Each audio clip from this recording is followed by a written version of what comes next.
In a move that has raised eyebrows in Washington, stirred debates in Paris, and lit a fire across African geopolitics, Mali's transitional president Assimi Goïta recently met with Vladimir Putin in the heart of Moscow. This wasn't just a handshake and a photo op. This was a clear signal of Mali's shifting alliances, a bold pivot from the West towards Russia. But what was really discussed? What were the outcomes? And what does this tell us about the future of Africa in a multipolar world? Stick around, because what happened in Moscow could reshape the balance of power in West Africa, and Nigeria is a critical stakeholder in West Africa. Don't forget to hit the subscribe button if you care about Africa's future in global politics. This will help us do better. If for any reasons you don't want to subscribe, please tell us in the comment section. Thanks. On June 23, 2025, Assimi Goïta met face-to-face with Vladimir Putin at the Kremlin. The visit came amid growing diplomatic and military tensions between Mali and the West, especially after Mali expelled French troops and welcomed Russian military support, reportedly including Wagner operatives.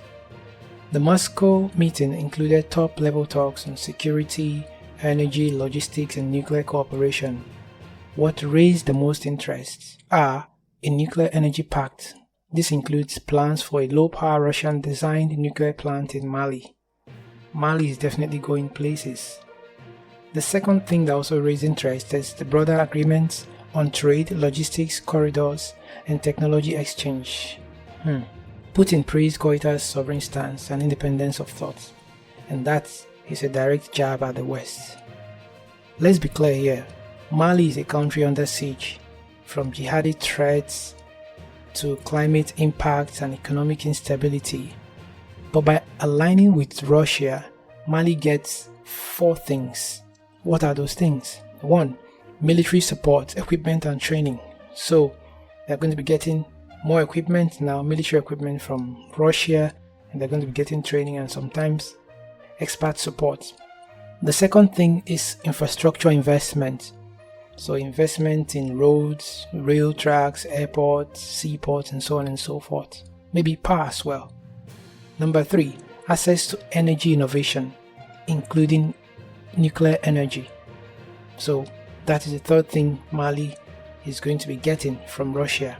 And then the fourth one, which is very, very important, is diplomatic counterweights to Western influence. You know, Mali has always relied on France and allies of the French, but with Russia coming in now, that's like a counterpunch on the West. Assimi Goïta is not just consolidating power, he's also trying to build Mali's future on a new foundation altogether. Interestingly, Mali is not alone. From Burkina Faso to Niger, from Guinea to Central African Republic, African nations are evaluating their post-colonial partnerships. If it's favoring them, they stick to it, and if it's not favoring them, they move on. And for some countries, it may be favoring them, but they want more. So they need to watch their partnership, they need to reevaluate their partnerships again. And Russia is seizing this moment, offering alternatives to Western aid conditionalities. Goïta's visit signals that Africa's loyalty is no longer guaranteed to the West. If the nuclear deal goes forward, it could be a model for African energy independence. It also boosts Pan-African confidence that African nations can choose their partners on their own terms, not on the terms of the West, where at the end of the day, the Western world talks to African countries anyhow. Imagine someone like Donald Trump saying he doesn't know that the president of an African country can speak English that well. That's an insult to Africa.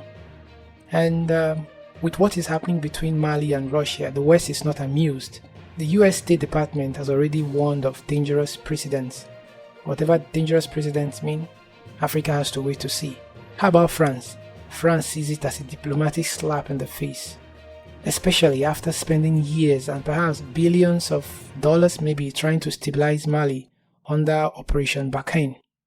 There are fears Mali is becoming a proxy battleground between Russia and the West, just like Syria or Ukraine.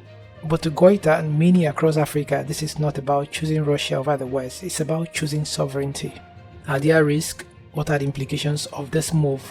Well, Aligning too closely with Russia, especially with Wagner ties, could attract international sanctions. Western aid and humanitarian projects could be pulled as well, and nuclear cooperation with a sanctioned Russia could likely draw scrutiny from the International Atomic Energy Agency. But for Mali, which has already been isolated by ECOWAS and rejected by Western allies, this is the only open door they've got. The world is obviously watching, and so are other African leaders. How it goes would either encourage them or discourage them. Assimi Goïta's visit to Moscow is more than diplomacy, it's a message to the world. And what is that message? Africa will no longer be dictated to. You don't tell us how to live our lives, we're sovereign people, so we decide how to move on with our lives.